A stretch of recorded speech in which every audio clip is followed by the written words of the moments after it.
찬송가 549장 내 주여 뜻대로 549장 찬송. 내 주여 뜻대로 행하시옵소서. 온 몸과 영혼을 다 주께 드리니 이 세상 고락한 주 인도하시고 날 주관하셔서 뜻대로 하소서. 내 주여 뜻대로 행하시옵소서. 큰 근심 중에도 낙심케 마소서. 주님도 때로는 울기도 하셨네. 날 주관하셔서 뜻대로 하소서. 내 주여 뜻대로 행하시옵소서. 내 모든 일들을 다 주께 맡기고 저 천성 향하여 고요히 가리니 살든지 죽든지 뜻대로 하소서. 아멘. 전능하사 천지를 만드신 하나님 아버지를 내가 믿사오며 그 외아들 우리 주 예수 그리스도를 믿사오니 이는 성령으로 잉태하사 동정녀 마리아에게 나시고 본디오 빌라도에게 고난을 받으사 십자가에 못 박혀 죽으시고 장사한 지 사흘 만에 죽은 자 가운데서 다시 살아나시며 하늘에 오르사 전능하신 하나님 우편에 앉아 계시다가 저리로서 산자와 죽은 자를 심판하러 오시리라. 성령을 믿사오며 거룩한 공예와 성도가 서로 교통하는 것과 죄를 사하여 주시는 것과 몸이 다시 사는 것과 영원히 사는 것을 믿사옵나이다. 아멘. 하나님 말씀 이사야 1장 1절에서 20절까지의 말씀입니다. 구약성경 967페이지 이사야 1장 1절에서 20절까지의 말씀 한 절씩 교독합니다. 유다왕 우시야와 유담과 아하스와 히스기야 시대에 아모스의 아들 이사야가 유다와 예루살렘에 관하여 본 계시라.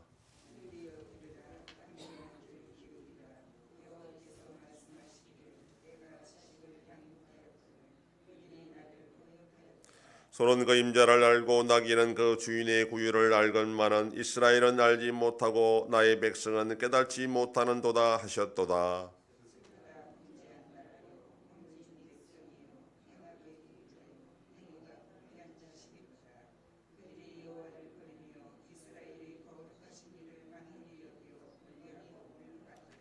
너희가 어찌하여 매를 더 맞으려고 패역을 거듭하느냐. 온 머리는 병들었고 온 마음은 피곤하였으며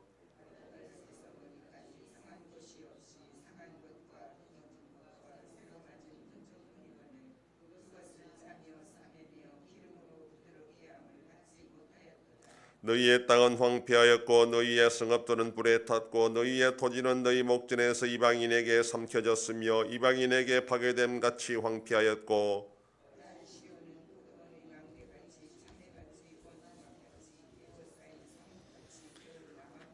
만군의 여호와께 소리를 위하여 생존자를 조금 남겨두지 아니하셨다면 우리가 소돔 같고 고모라 같았으리로다.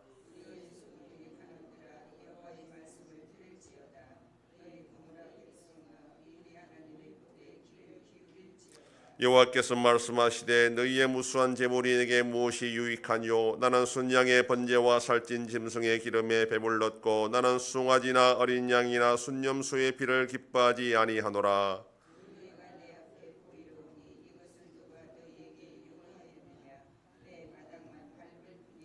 헛된 재물을 다시 가져오지 말라. 분양은 내가 가정이 여기는 바요 월삭과 안식일과 대회로 모이는 것도 그러하니 성회와 아울러 악을 행하는 것을 내가 견디지 못하겠노라.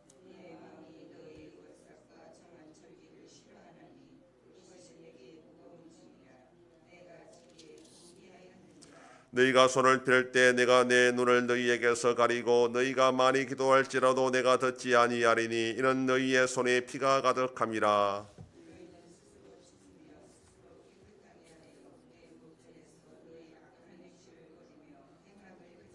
선행을 배우며 정의를 구하며 학대받는 자를 도와주며 고아를 위하여 신원하며 과부를 위하여 변호하라 하셨느니라.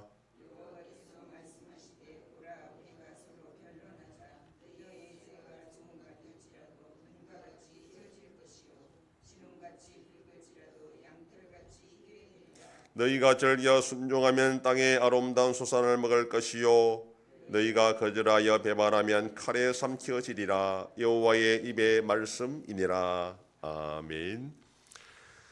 이사야 이 책은 남유다에 대한 심판과 회복을 예언하는 그런 책입니다. 이스라엘이 언약을 배반하여 심판을 받을 수밖에 없는 현실을 고발하고 이스라엘을 자식처럼 그렇게 양육했으나 폐역의 길로 간 것은 하늘이 알고 땅이 안다. 2절에 그렇게 말합니다.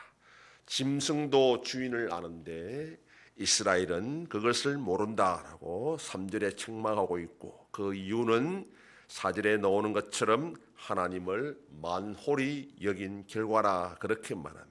여기서 만홀이라는 것은 무시하고 명예를 훼손하고 창피를 주고 퇴짜를 놓고 폐기한다 그런 뜻입니다.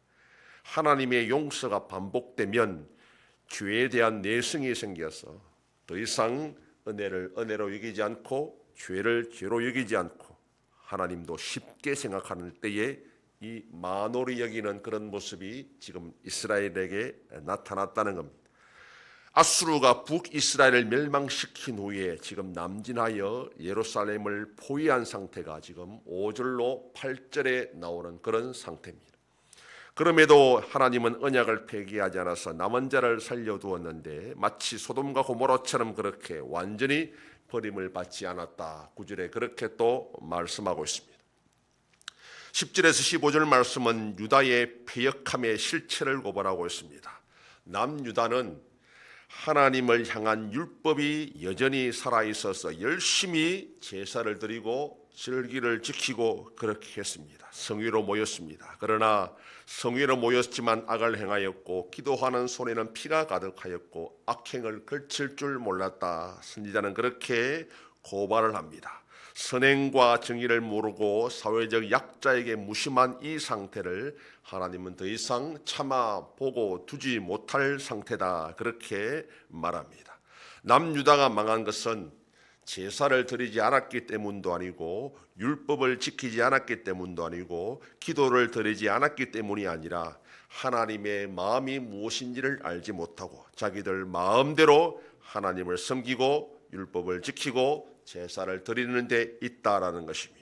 그런 것은 하나님이 참 견디기 힘든 것이다. 제발 더 이상 그런 제사나 그런 율법 순종은 하지 마라 이렇게 말합니다. 하나님과 온전한 교통이 이루어지지 않은 상태에서 하나님이 무엇을 원하는지 알지 못하는 상태에서 자기들 마음대로 하나님께 열심히 섬긴다고 하면서도 뒤로는 약한 자를 무시하고 핍박하고 욕심과 정욕대로 살아가는 그런 모습을 더 이상 하나님은 참지 못하고 남유다를 아수르를 통해서 또 뒤에는 바빌론을 통해서 심판하실 것이다, 그렇게 말씀합니다. 그러나 16절로 20절 말씀은 그것으로 끝이 아니라 이렇게 하나님이 책망하고 징계하는 것은 회개를 하기 위한, 복을 주기 위한 과정이다, 그렇게 말합니다.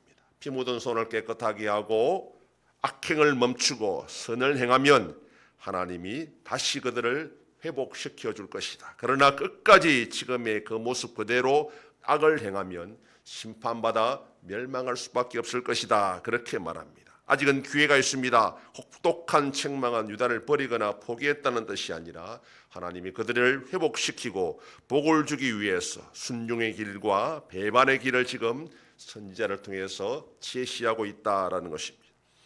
이 시대 기독교는 힘이 있는 종교가 되었습니다. 더 이상 세상도 무시하지 못하는 그런 기독교가 되었습니다. 그럼에도 우리가 수많은 여러 가지 일들을 하고 행사를 했어도 하나님의 마음을 알지 못하는 상태에서 우리 자신을 자랑하기 위해, 드러내기 위해 그렇게 신앙생활을 한다면 우리 또한 이 옛날 남유다처럼 하나님의 혹독한 심판과 징계를 받을 수밖에 없다라는 것을 기억해야 됩니다. 신앙생활의 핵심은 하나님의 마음을 알아서 그 마음을 가지고 세상을 살아가는 것이 중요하다는 것을 알고 오늘도 하나님의 뜻에 순종하며 살아가는 복된 하루가 되기를 소망합니다. 기도하겠습니다. 하나님 아버지, 감사합니다. 지난밤도 지켜주시고 또 이 새벽을 깨우며 주님 앞에 나와 기도하고 오늘 하루도 살아가게 하시니 감사합니다. 남유다의 패역상을 고발함은 하나님이 그들을 불쌍히 여겨 회복시키기 위한 것이라였사오니 오늘 이 시대 우리가 하나님을 믿고 살아간다 하는 성도의 삶이 온전할 수 있게 하시고 하나님의 마음을 알아서 그 뜻대로 순종하며 살아가는 복된 자들이 되게 하여 주시옵소서. 아버지 하나님이 나라 대한민국과 함께 하셔서 은혜와 긍휼을 베풀어 주심으로 올바로 나아가는 복된 나라가 되게 하여 주시옵소서. 전쟁과 지진 속에 있는 이 세상 가운데에 하나님의 참된 평안을 허락하여 주시옵소서. 우리 한송교회가 평안하여 든든히 서가는 교회가 되게 하심으로 하나님께 영광 돌리는 교회가 되게 하여 주시옵소서. 성도의 가정과 생업에 복을 주심으로 감사가 넘치는 가정이 되게 하여 주시옵소서. 자녀들의 삶 가운데도 함께하여 주시고 태중생명과 어린 생명들을 지켜주시옵소서. 연로하신 어르신들 붙잡아 주시며 병중에 있는 성도들을 불쌍히 여기사 치료하여 주시고 회복시켜 주시옵소서. 이 새벽에도 주님께 기도하는 종들을 기억하시고 간절히 구하고 빌 때마다 들으시고 속히 응답하여 주시옵소서. 감사드리며 예수님 이름으로 기도드립니다. 아멘. 하늘에 계신 우리 아버지여, 이름이 거룩히 여김을 받으시오며 나라 임하옵시며 뜻이 하늘에서 이룬 것 같이 땅에서도 이루어지이다. 오늘날 우리에게 일용할 양식을 주옵시고 우리가 우리에게 죄 지은 자를 사하여 준 것 같이 우리 죄를 사하여 주옵시고 우리를 시험에 들게 하지 마옵시고 다만 악에서 구하옵소서. 대개 나라와 권세와 영광이 아버지께 영원히 있사옵나이다. 아멘.